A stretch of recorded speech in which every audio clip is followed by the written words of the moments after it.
Hello. Hello, everyone. Hi, we have a nice group. Hi. Hi, Jenny. Hi, Christy. Hi, Sarah. Hi, Courtney. Geneva, it's good to see you. So, hi, I'm Gigi with 3D Theatricals. I'm so excited. Thank you, Christy. I'm going to miss you this next month while we're on hiatus. I get this. Yep. Christy. I forgot what I was going to say. Anyway, I'm Gigi. Hi. 3D Theatricals, we're so excited that you're here with us. This is going to be a great session. This is going to be the time you can ask a makeup artist anything you want to ask. And we have the best one you could ever work with in Denice Paxton. Denice. Hi. So let's get to it. So why don't you just give a little bit of background of, Denice, before we go in, how you got yourself into doing theatrical makeup? Sure. So I've been doing makeup for a long time, about 20 years now. Well, gosh, has it been longer than that? I think it's like 25 years. I don't know. I'm getting old, guys. I can't remember exactly when I started. I think 98 was the first year. So 23 years, I guess, is when I started doing makeup. I started working actually when I was a kid. When I was a little kid, one of my friends had a camera and she was obsessed with photography. And so we must have been in probably like, I don't know, like 5th or 6th grade. And she wanted to and we were really into all the magazines, like 17 magazine at the time and Vogue and all this stuff. And so we're looking at these pictures and we want to recreate these looks. And so my friend wanted to be the photographer. We roped another friend into being a model, however much of a model you can be when you're 12 and you have no background or experience in the 80s. And we were like, well, we need to have makeup. So my friend, her name is also Denice, strangely enough, and we are still friends to this day. She had this cheap little makeup palette that probably had 12 or 15 colors in it with the little teeny tiny little makeup sponge applicator. Love those. Yeah. And she was like, well, somebody's got to do makeup and hair. And I was like, well, I guess I can do that. So I remember playing with makeup. And then the other thing that we used to do is we used to take magazines. This is back in the day when we didn't have online. All we had was paper magazines. And we would take markers and color on the actual magazine pages and color in makeup that we wanted to do on top of the model spaces that were already done. Let me tell you, there were some hideous looks, but we really played with color and tracing outlines of facial features, drawing in what we thought good blush was. And I don't know if you guys look, like I said, I grew up in the 80s, and the 80s were a fascinating time for color and makeup. And we were trying, experimenting with punk kind of looks and new wave kind of things, try to do different kind of eyeliner shapes and styles, kind of a la Susie and the Banshees and Nina Hagen and that sort of thing. So as a kid, I played a lot with color and whatever I could get my hands on, because we didn't have the kind of availability that we do today. And then once I got into high school, I kind of left that behind and just focused on my regular art and drama and stuff. Once I graduated, I was I got one of my first jobs at not Scary Farm, but I was actually a Scary Farm performer. And the first year I just wore a simple mask, nothing fancy, nothing fun. It was just a mask. But the next year I got to actually have makeup applied to me. And so for the first time ever, I really got to see what special effects makeup looked like and have that on my skin. And working with the makeup artists that would work on me, they would do all these crazy buildups of, these big pustules made of latex and tissue and cotton balls, and doing all different kinds of just shapes and designs and blood and guts and all that kind of thing. And so when I did that I was a character for 7 years. So it wasn't until I was 25 that I decided that I wanted to stop being a character, because I don't know if you guys have ever been to Not Scary Farm. But those guys go through a lot. The guests are not very nice a lot of the time. And I was tired of getting beaten up. And I don't say that as just being like, oh no, they just kind of, but no, they're mean to you. They don't think of you as a person. They think that you're actually a monster. So I was like, I think I'm done with that. And so I was talking to the person who actually did my makeup. And she said, yeah, if you're interested, I'm happy to show you what I know. And then she took me to the International Makeup Artists Trade Show. It's called the IMATS. And back then it was a very small, intimate event in Pasadena. And I got to meet people like V. Neal, Dick Smith, Rick Baker, lots of really like classic big names in the makeup business. And my whole world just exploded after that. I went home, I bought a bunch of things to play with and to learn. I had a book that I just kind of went off of. I grabbed every friend that I could possibly get to come over and let me play with their face. I made a lot of mistakes, but I learned a lot. And I auditioned to become a makeup artist at Knott's Scary Farm. And the first person who ever did my makeup there ended up becoming the head of the makeup department there. And she hired me. And she said, you need to learn how to airbrush because that will help us get a lot of faces done faster. So I took an airbrushing class. And then from there, I did my first season, and I'll tell you what, like I said, I learned a lot. It was really rough, but I got through it. And the makeup department head at the moment said, hey, you know what? I see that you have a passion for this. You seem to be pretty good at it. You seem to be pretty good with color, and you do art, right? And I said, yeah, I'm an artist. And so she said, you know what? Why don't you come and work with me during the summer? And so I did, and she taught me pretty much everything that I knew, or everything that I needed to know to build a foundation of doing not just regular makeup, but special effects. So she taught me how to do a life cast, to sculpt a piece, to cast the piece, to running foam. I got the education that you would probably get at someplace like MUD or Cinema Makeup School or anything like. I got that in a summer from someone who really believed in me. So I feel like I was super blessed. I don't know. I mean, if anybody ever gets an opportunity like that, please take it. I got a $20,000 education for free because I just went in and I just volunteered and I did the work that she asked me to do. And from then on, she would give me more opportunities to build my craft and would challenge me and just be like, hey, you need to learn how to do a bald cap. So let's do it. And I was like, I don't know how to do that. And for anybody who's ever attempted a bald cap, it's not easy. It's kind of rough. But she taught me everything. That was Mel Smith. She's since passed away. It's been quite some time now. But she was the person who really took me under her wing. There were several other people who were really, really instrumental in teaching me as well that gave me a real boost that some of you may know. Kathleen Price, who's over at Cal State Fullerton, she's somebody who I worked with back in the day. Lynn Andrews is another person who really gave me a lot of good insight, and Linda Krozik. So I had some really, really amazing people in my life who were super kind to me and opened up their brains and just dumped a bunch of knowledge into my head. So anytime that I get a chance to turn around and give that to somebody else, I'm all about it. I'm all about it. I feel like if there's nothing, there are no secrets. There are no secrets. Sorry, guys. The dogs are barking because more people walking in the door. They have secrets they don't want you to say. That's right. The dogs know the secrets. But here's the thing. There are no secrets in this industry. You either know it and you share it or you don't. I personally feel that when you just take information and you don't turn around and give it back out to people, that's just being selfish. You're not protecting anything. Everything is available online. You want to know anything? Google it. YouTube is your friend. It's all out there. So I fully believe in paying that back and paying it forward to other people because creativity builds creativity. Well, and we're so grateful that you're willing to share your expertise and knowledge with us.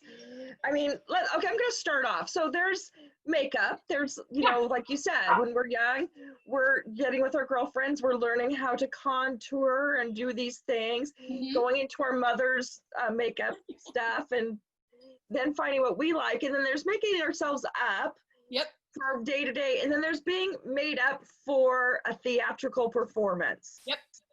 So tell us the differences when you're looking at somebody, make somebody up to be, let's say, just average Joe. Here's Gigi, blah, blah, blah, blah, part of the ensemble, coming on. Of course, stealing the limelight from everybody else on stage. But the makeup I would wear on the street compared to that situation. Let's talk about that. Okay, What do you take in consideration? Yeah, so obviously there's a ton of different types of makeup out there. What we call street makeup is what you wear day to day. It's the things that you're wearing are gonna be things that are gonna be long wear, that are not going to affect your skin, that are not going to clog your pores, that you're basically just kind of enhancing your natural features so that you can be the best you that you can be. When you're on stage, what you're trying to accomplish is you're trying to give people that are not just in the front row, but all the way in the back row, you're trying to give them the opportunity to see your facial expressions and to communicate a character that's been created for the stage. So so when you're doing face-to-face makeup, you know, when you see people, you're probably about, you know, I know the social distancing says about 6 feet apart, but that's actually how we are kind of normal life. Hardly ever am I gonna get this close to somebody.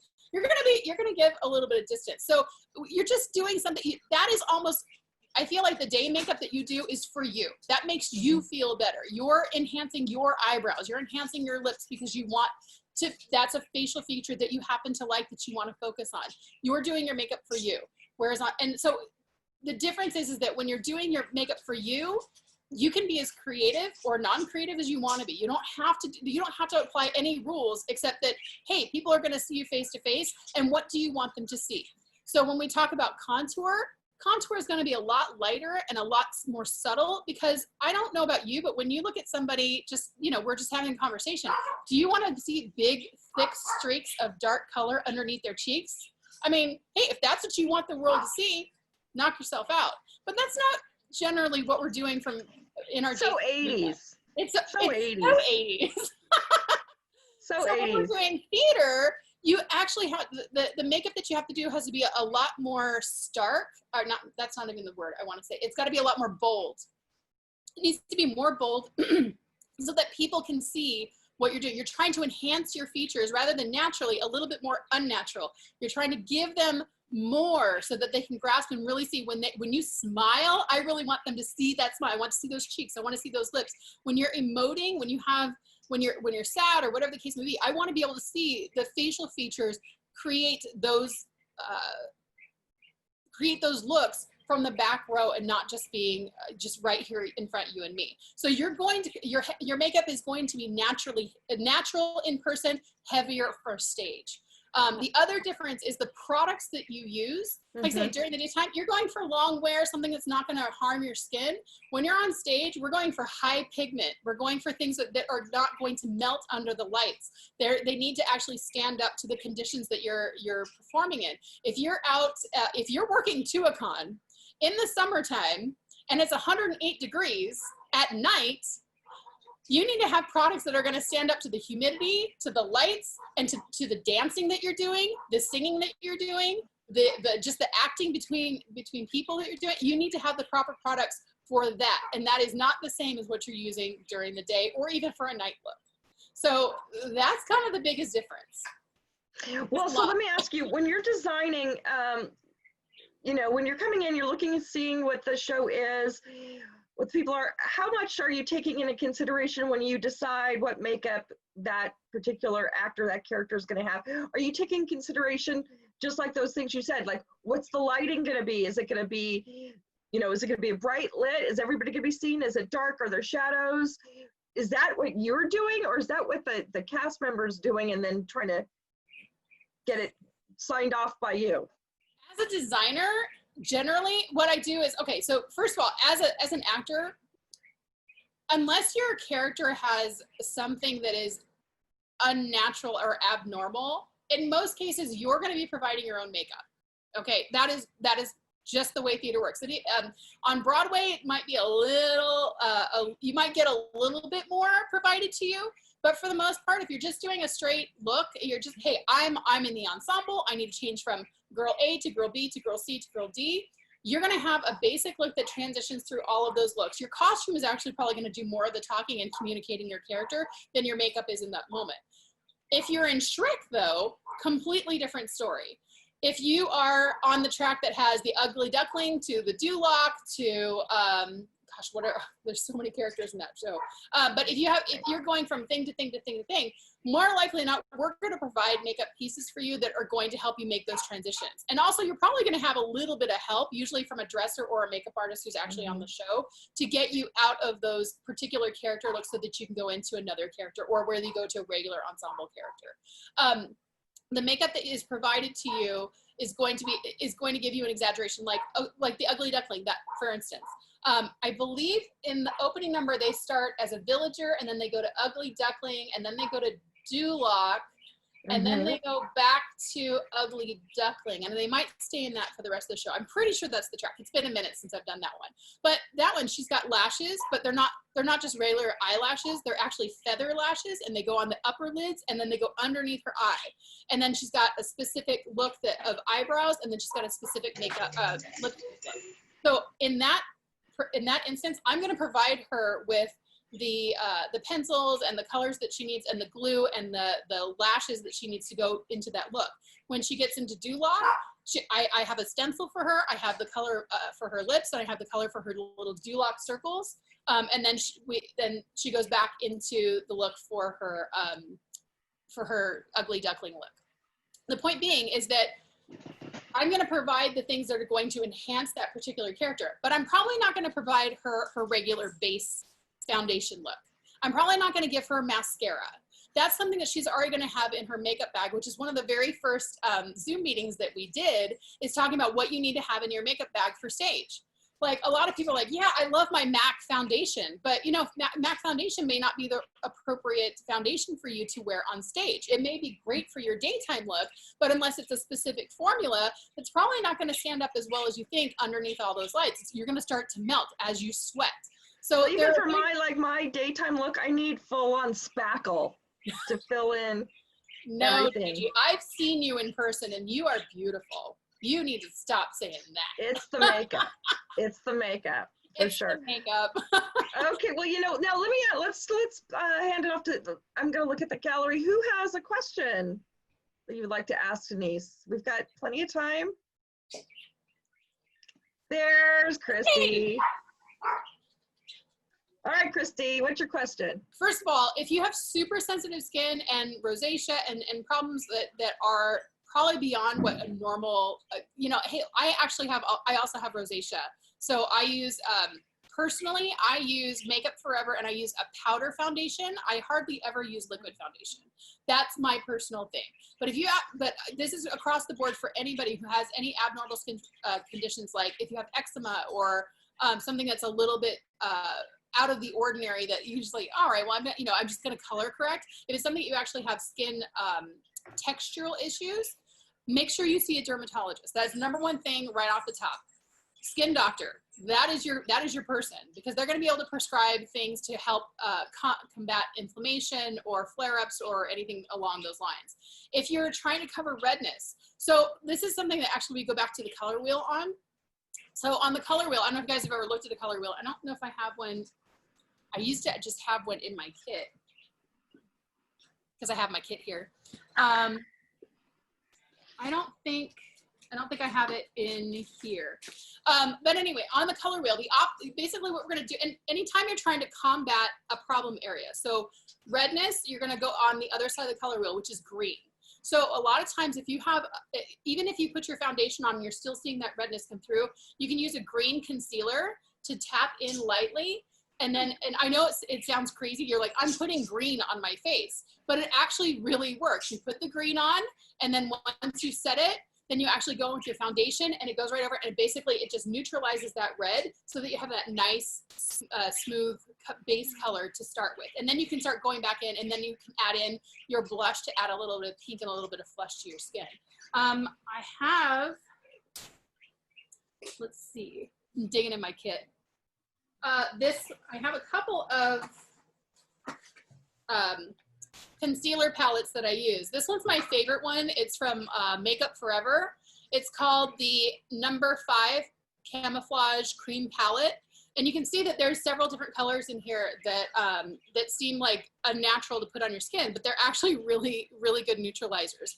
So the green, this like light mint green here, is a really good color, and a little goes a long way when you get something that's really highly pigmented. The other one that I have in my kit is from Krylon.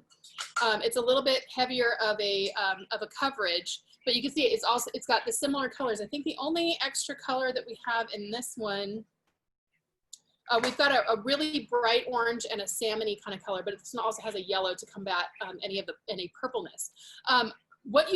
Concealers are your friends. You don't have to use a lot. Like I said, a little goes a long way. You don't have to cover all of the red, or if you have dark circles under your eyes, a lot of people have bags, and what the underlying color ends up being like a purpley color or possibly blue. And you can go in and use like this salmon color, and that's going to neutralize the color, and then you put your foundation over the top of it. I always, especially when you're underneath your eyes, be really, really careful about how much product you use and how much powder you use. Because what's something that a lot of people ask me about is wrinkles. Like, I got me some crow's feet over here because I've earned those. I'm totally okay with it. But some people are not as okay with it as I am. Underneath your eyes, that's a really, really thin area. The skin underneath your eyes and above your eyes is probably the thinnest skin that we have on our bodies. So when you put product there, you want to go very sparingly. So you can just take a little bit and tap that color in underneath the eyes. Like I said, for the under eye, the bags, you use a salmon color. Tap that in, just lightly powder, so that way when you build your foundation over the top of it, you're not going to get big, thick, puffy, cakey creases underneath it. For redness on your skin, so like I usually have it right here, and like in this cheek area, and I usually have it right here on my chin. You can just take a little bit of that green, this lovely minty green color, and just tap that lightly over the top. Try not to rub it in. I know a lot of people tend to like, I really want to get in it. Lightly tap, just a little bit of powder just over the top, and then apply your foundation over the top. And again, when you're applying your foundation, don't rub, because then it's going to grab onto the color that you have underneath and smear it all over. Tap. Use that stippling motion. You can tap it with a sponge, you can tap it with your fingers, or you can tap it with a brush. So yeah, you can use some nice green to combat that. As far as sensitive skin is concerned, I like to stay with water-based products or silicone. I'm not a big fan of using oil-based products. Some people love it. Don't get me wrong. I have oily skin, so I try to stay away from oil. I usually use a water-based product, or like I say, for my personal foundation, I use a powder product, because I need to combat that oil, because I've had it since I was a kid. And they say that as you get older, it kind of helps with the wrinkles. My watch is talking to me. I feel like as I've gotten older, having the oilier skin has actually helped me a little bit, because I feel like I've combated some of those wrinkles a little bit. I'm gonna be 47 next month. I feel like my skin's probably holding up pretty well. You're a baby. I'll take it. I'll take it. You're a baby.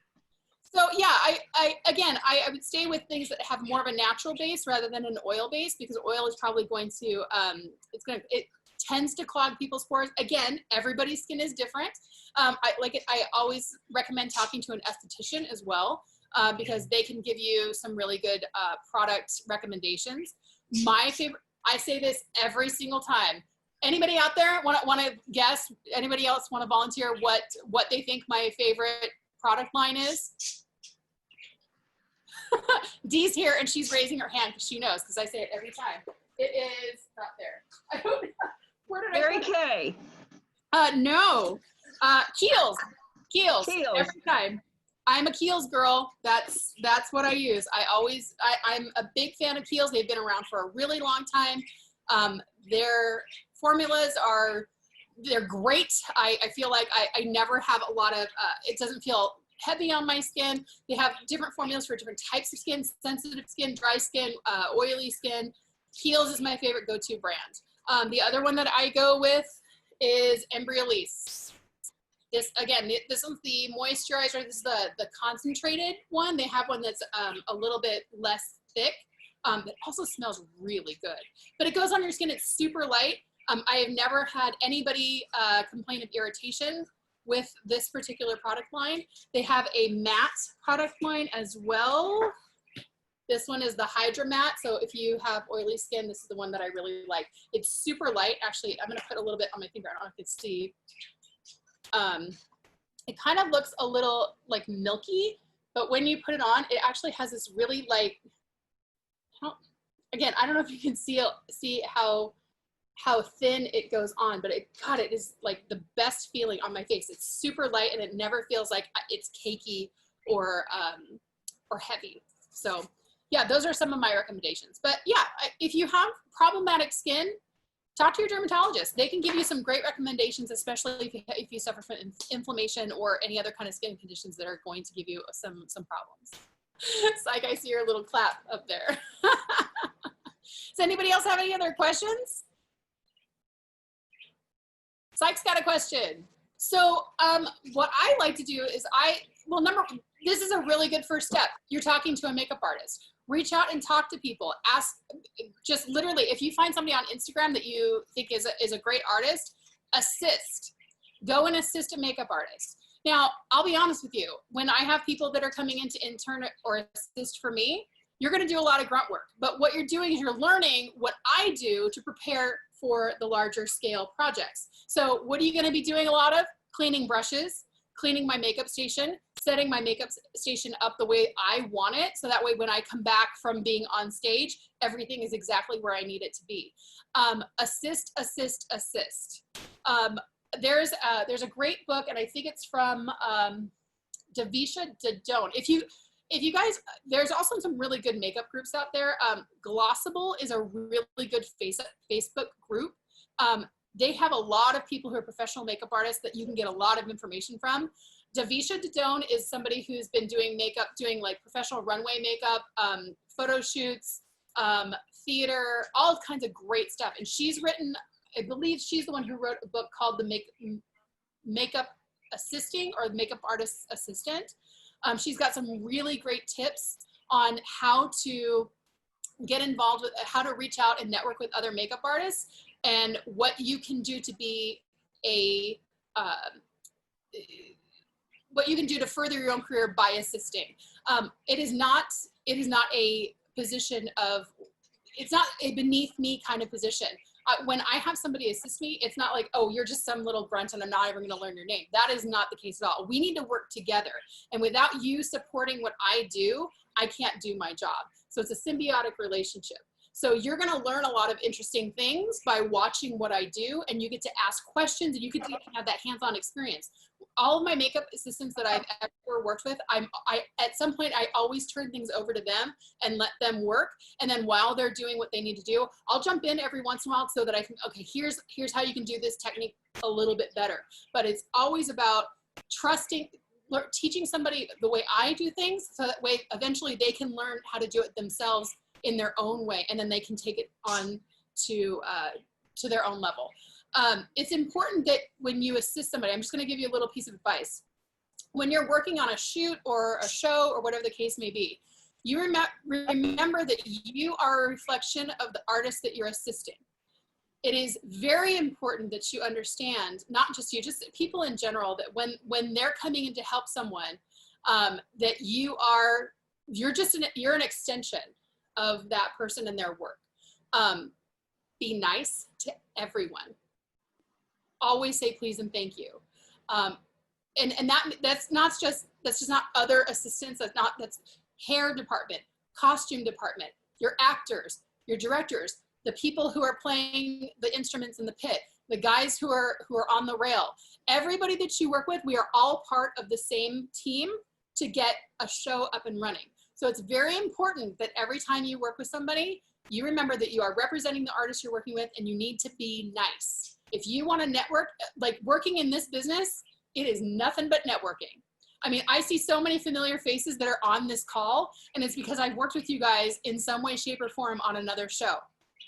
And we will work together again in the future because we all know each other. And it's like, oh, hey, I need a dresser. You know who I'm going to call? I'm going to call Christy because I know that she's a great dresser. Oh, hey, I know I need an accompanist. Who am I going to call? I'm going to call Jenny Schnepp because I know that she knows what she's doing. So everybody has to work together. When you're assisting, do your best to be nice and network with people. With that said, do not poach. What I mean by poaching is if you're working on a show and you're doing something, don't approach other people and go, hey, I can do this for you for cheaper. then so-and-so. That is not okay. Not okay. You're gaining experience by working with somebody who is a seasoned professional. And when you go and do that, we all know what's going on because we all talk to each other. So go in, absorb as much information from everyone that you possibly can, work well with other people, be easy to work with, and then you'll get asked back, and eventually opportunities will come to you. Because here's a great example. I went down to Vista a few years ago to work on Shrek. And I got to work with some really cool people down there. I got to work with Kathleen Kenna and Gabe, Gabe's last name, is Gabe on here right now? He was on last week. Gabe's last name is completely escaping me right now. Point being is I got called to do a tour that I couldn't take. And I was like, darn, I really want to do this, but it just didn't work out, timing and all the different things that came along with it. So I was like, who in the world can I possibly call? And I thought, Gabe would be great for this position. He assisted me on that show. He wasn't the main makeup artist. He assisted me. He was great with people. He knew what he was doing with wigs. He knew what he was doing with makeup. So I recommended him. And you know what? He just got off a tour with cats. So you never know. So if you work well with people, you'll get recommended for jobs, because I know that my name is on the line when I recommend you. If I know that, if I feel like your work is really good, I'm going to ask you to work with me again, and I'm going to recommend you for other jobs. That's how you get work in this town. You don't poach. You don't go and take jobs from other people. You get recommended because your reputation is so good that I feel like I'm putting my reputation on the line for you. So that's probably the best piece of advice for assisting that I can give you. Yeah, keep going. That is something that we're working on at 3DT. We have a lot of people approach us about internship opportunities, and I'm pretty sure, Gigi, am I correct that you guys are working on a program specifically for that? Yes, I mean, now that we don't know when we're going to be performing until, I mean, we're shooting for February 2021. Then we'll know, we'll contact, because we would love to have interns to, I know that I've, asked Denise, hey, there's some students are asking, could they work with you or shadow you? And she's always, her answer is always yes. But we kind of had plans for the next 2 shows, and then a pandemic came along and kind of blew that away, at least temporarily. So when we get back, when we know for sure when we're going to be in production again, that's going to be the best time to approach us. And you can you'll find all of our contact information at 3dtheatricals.org. And you just send in an email saying, I was part of 3DU and I see you're up doing a show. I'd love to intern, and we'll get you set up. Absolutely. Yeah. And the other thing is, another opportunity is something that Gigi mentioned, is shadowing. So one of the things that I provide is giving an opportunity for somebody to come in and watch what we do. You're not going to get hands-on experience in that moment, but what you can do is you can follow what we do for a night, so you can see what it is from top to bottom, from the top of the night to the end of the show, exactly what it is that we do. So you can be there in the dressing room, like on Kinky Boots. You would get there at the same time I get there. You're going to watch how I prepped Cornelius. You would watch how I get him into all of his looks. You would follow me through the entire show and do all the quick changes. And then at the end of the night, how we clean up and wrap everything up. That is called shadowing. So that's a little bit different than assisting or interning, because you're not actually touching anything. You're just kind of there to observe and see what's going on. And that's actually a really good opportunity, because that gives me a little bit of information about you, because it's really hard to just be like, hey, person off the street I've never met. For me to be like, yeah, I totally trust you with coming in and taking care of this kit that I've built over years. This is thousands of dollars of $1,000 worth of work that I put in to make sure that my kit is functional. And then I need to make sure that you're not going to accidentally walk away with it. So shadowing is a good way for me to get to know you. Then interning is a good way for me to learn how to trust you. And then eventually assisting is a good way for me to be able to teach you, so that way you and I can work together in the future. So that's probably the best way to get started, is to start shadowing people. And you can ask definitely. people. You can definitely because when you're shadowing, you can ask a lot more questions, right? Absolutely. You can definitely ask questions, as long as it's not in between scenes and we're not close to the scene. Not in the middle of that, 35-second quick change. Ask me after. Right. Yeah, so shadowing is a really good way to get your foot in the door. And it's always, you know what? The other thing is, you can always ask, what's the worst that can happen? Somebody can say no. You can reach out to a makeup artist on Instagram and say, hey, I really love your work. I would love to come shadow you at some point. And you know what? You're going to hear no sometimes. You need to be able to accept that somebody's not going to want to trust some random person that they don't know. But if you show interest and if you show heart, hey, you might get a yes, and you might learn a lot. Showing up. I mean, just showing up. Showing up is half the job. Is half of it. So thanks. So Sarah, so anybody else have anything we want to discuss? We have time, no? Oh, okay, Jenny. That is a good question, because I feel like over the years, I've done a lot of really random stuff. I'll tell you one of the biggest challenges I've ever had. I can tell you that. So after I worked as just a regular makeup artist at Knott's, eventually I took over and became the head of the makeup department. So we had, oh gosh, what year? I don't remember what year. It's probably 2009, 2010, when steampunk kind of like hit its real big stride. The powers that be over there decided to create a new area in the Camp Snoopy area. Before, it was like this Renaissance medieval jester theme, and they were like, okay, we've done that, we're going to create something new. So they came up with this thing. It was called Necropolis. And you know, we've had plenty of vampire mazes over the years, so vampires to me are super easy to do, because it's just, you know, vampire forehead, you know, some drawn in cheeks, and make them kind of look gaunt and creepy, and, you know, black lipstick, and you're call it a day. Well, in this particular, they decided, well, we're going to do this themed area that is going to be steampunk vampires. And I thought, oh, all right. I mean, steampunk, like it's you know, it's supposed to be what the world would be if electricity had never been invented and we were still working on steam as our only power source. And so everything was, a lot of people say steampunk is just basically brown goth with a lot of gears, and they're not wrong. But they had this whole backstory about how these vampires lived off of the blood of people. So they would turn the blood into the steam that would power their stuff. Look, it wasn't my idea. And they're like, okay, design the makeup for it. And I was like, what? What now? So I had to come up, and they had like a vast array of characters, basically things that nobody had ever heard of. Nobody knew how they worked. So I had to have a lot of conversations with the designers and the directors of that area to figure out, what are we gonna do to communicate that these vampires in this area that live on the blood and the steam and the gears and the tubes, I don't know, how do we communicate this to average Joe guest walking around, and how do we make it different than the regular Club Blood vampire maze that we had in the back? How do we make those two vampires different, other than making them brown versus black? So I did a lot of research, and there was hardly anything available, because who in the world had done steampunk vampire makeup? Nobody, because it wasn't a thing. So I had to come up with some looks. And so we worked really hard to pull together some elements from the steampunk, cyberpunk world. And we created like these tubes that were sticking out, and these gears and gauges and things. So we created like literally sculpted gauges and ports for people to put. We would have like these tubes that filled with blood, and like would stick from here to like their neck, and ran like computer. We actually used computer cable.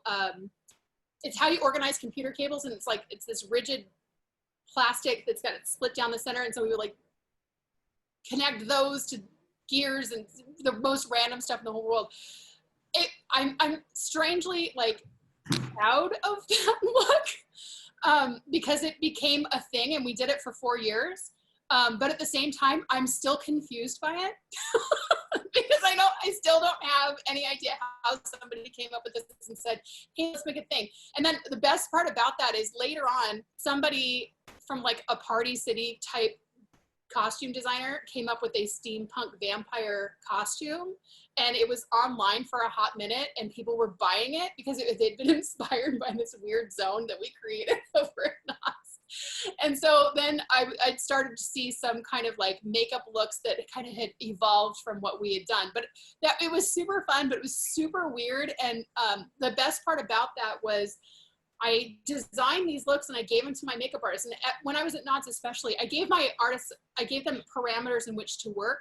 But I said, I want you to bring your creativity to this. I may have designed this, but I know I hired you because you're an artist and I don't want you to just do a cookie cutter look. And so I would say, okay, this is the direction and these are the boundaries within which you need to work. And I'm like, go be free, do the thing. And I was super impressed with what some of my artists came up with.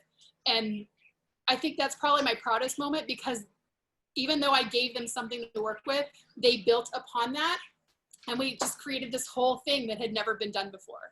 So that's probably one of my most fun ones to have done. Awesome. Crazy cool.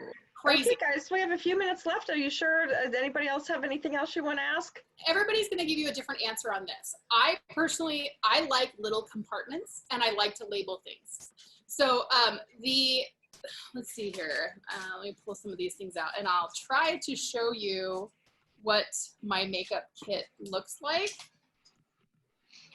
So this case, I went with my other friend, Christy. She and I went to the makeup show a few years ago and we bought these kits. She bought a gray one and I bought a black one. And we got these kits, I think it was from Friends Beauty. And is it from Friends? Or is it from Nigel's? I can't remember.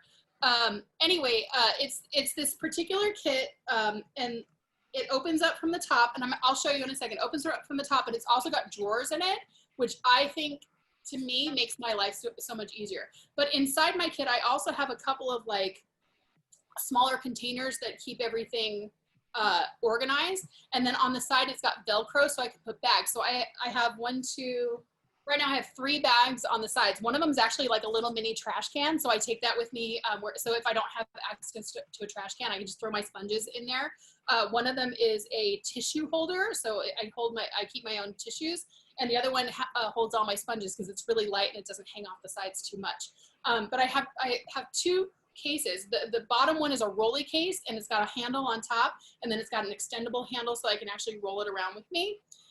And then there's another piece that goes with it that's kind of like a flat box. And again, I'm going to show you in just a second, but they go together and I'll show you how they go together. So here's my kit. Let's see. I don't know if you can see that, but this is the top of it opened. And then the front of it, let's see. So the front of it has these drawers. So I have everything labeled because, again, I'm a label nerd and that really makes me happy. And then the other cool thing about this is that if you have an airbrush compressor, you can actually take this whole unit out and you can put this will fit an Iwata compressor if you do airbrush. On the sides, I don't know if you can see that. That's kind of, but this is my trash can, this is my tissue holder. And then on this side is my sponges and powders. Let's go back here for a second. And then the other kit that goes on top of it, this actually came with it. This is a flat kit, but I can turn it sideways. And what's really cool about this is the extendable handle that I use to roll. It's got this pocket. I don't know if you can see, but the pocket is on the top and on the bottom, and it slides right over the handle. So when I'm carrying it, it won't fall off. It stays secure. What's cool about this one is it's got the top one, which is really flat. And I just keep like contracts. I have a bunch of stencils that I use. So anything that needs to be flat, I keep in here.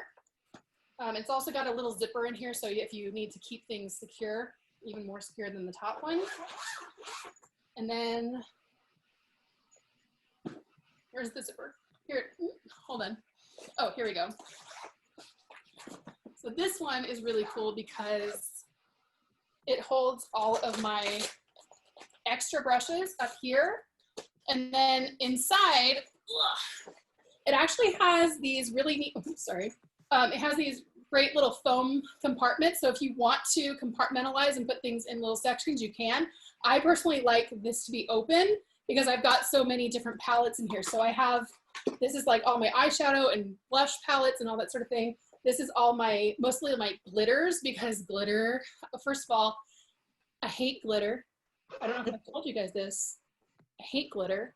And when it explodes, it only explodes in here instead of the entire case, because I have cleaned out my case far too many times, and I've had people who have assisted me. That has been one of their jobs, is to clean the glitter from inside of this package. But I also I have like little bags and things to hold like all my lip colors. I have extra little palettes in here, more lip color palettes. But basically, this is what I use. So I can take, this is mostly about, like, my beauty stuff. My regular, like, all my special effects and everything are in my larger kit. So, and the other part about it is that it has that Velcro on the top of the lid. So it has these 3 other little pouches that I can do, and they come on and off. I can customize it any way I like. I think I got the whole thing. I want to say because we were at the makeup show, it was like a special, and it was like $200, and I think it's normally like $250. But for me, it's super worth it, because what you have to remember is that when you're going and doing different kinds of makeup jobs, you never know where you're going to be. So this is actually recommended to me from somebody in New York. And if you've ever been to New York, you know how subways work, right? Stairs, down, down, down, down, down, up, up, up, up, up, up. Lots of subway stations don't have elevators. Lots of theaters don't have elevators to dressing rooms that you might be in. So you have to take the stairs, and you got to haul this sucker up and down the stairs. So what you have to be mindful of is how much stuff are you going to carry, and how much are you going to have to carry up or down. So I try to keep my kit as slimmed down as possible. I use a lot of, like, I'll have like a larger size, like the alcohol that I have in my, actually, okay, like Final Seal. So you can see that I've got my own little label for Final Seal, because when I buy Final Seal, I'm not buying the little sprays. That's too expensive. I buy the big one, and then I refill this, but I'm only gonna take this with me because I don't need the entire thing to come with me every single time. Same thing with, like, you know, the 99% alcohol. I don't need the big thing of alcohol every time. I just need a little. So I have all these like little sizes. They're almost like sample sizes. I buy smaller bottles, package them down, make sure that everything is labeled, because you don't want to think that you're grabbing Final Seal and then you grab alcohol and then you've got alcohol in somebody's house. That's no fun. That only can happen 5 or 6 times before you learn not to do that. You learn that pretty quick. So everything in my kit is usually condensed down to something that's smaller, because I don't want to lug this everywhere. And I take this in my car, and when I put it in I have a Ford Edge, and so I have this in the back of my car. I have a bungee cord in there, so I just put it right through the lid of the top, through the handle on top of the thing, and then I secure it to the back seat. It doesn't tip over. It's solid. It's secure. Does what I need it to. There you go. Those are great. Yeah. Those are great tips. Unfortunately, we're out of time. Out of time. Denice, you're awesome. Thank you so much for sharing so much information. And I mean, it was lovely. We had a nice intimate group, so we could get through a lot of stuff and everybody's questions. Yeah. How can people find you, Denice, on social media? Guys, I'm on Instagram at Denice Paxton Official. Remember, it's Denice, D-E-N-I-C-E. I got that weird name with a C instead of an S. I don't know. Ask my mom. Denice Paxton Official. You can see anything that I've done. I've got some videos up on there. I've got some stuff from the different shows I've worked on. If you guys want to reach out and ask me questions, please feel free. I'm happy to answer any questions you guys may have. Fantastic. Thank you. Well, listen, we're just about to wrap up.